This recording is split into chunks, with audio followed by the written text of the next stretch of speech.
السلام علیکم پیارے حضور. وعلیکم السلام. میرا سوال یہ ہے کہ ہم اسکول جاتے ہیں تو ہیں اسکول جاتے ہیں پردہ کرتے ہیں یا کسی کو لٹریچر دیتے ہیں ٹیچر کو. کیا کرتے ہیں مجھے سمجھ نہیں پردہ آ رہی. کرتے ہیں ہم. پردہ کرتے ہیں جیسے دوپٹہ پہنتے ہیں اسپورٹس کے وقت بھی. پردہ کرتے ہیں یا حجاب لیتے ہیں. ہاں پھر اور لٹریچر وغیرہ ٹیچروں کو دیتے ہیں. لٹریچر کیا مطلب؟ لٹریچر کس کو دینا ہے؟ لٹریچر دیتے ہیں ٹیچرز کو. پھر لٹریچر ہاں جی بکس جماعتی کتابیں. مذاق اڑانے دو.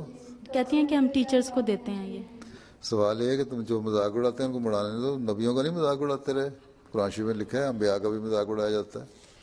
ہیں حضرت صلی اللہ علیہ وسلم پہ نہیں ہنستے تھے لوگ.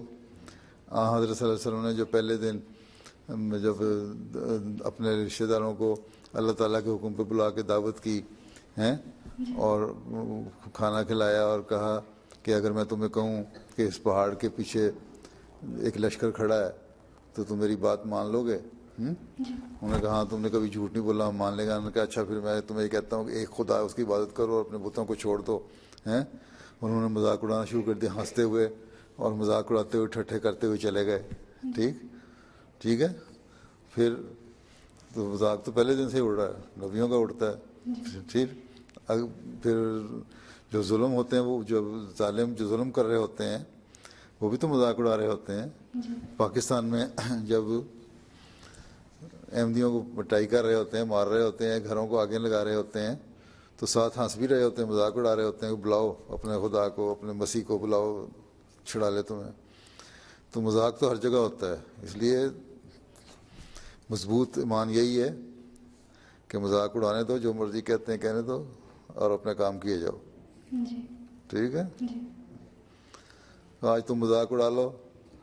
حضرت نوح کو جب کشتی بنا رہے تھے ہیں تو لوگ پوچھتے تھے کہ یہاں نہ پانی نہ دریا نہ سمندر نہ جھیل کوئی نہ لیک کوئی ہے تم کس لیے کشتی بنا رہے استظام مذاق اڑایا کرتے تھے.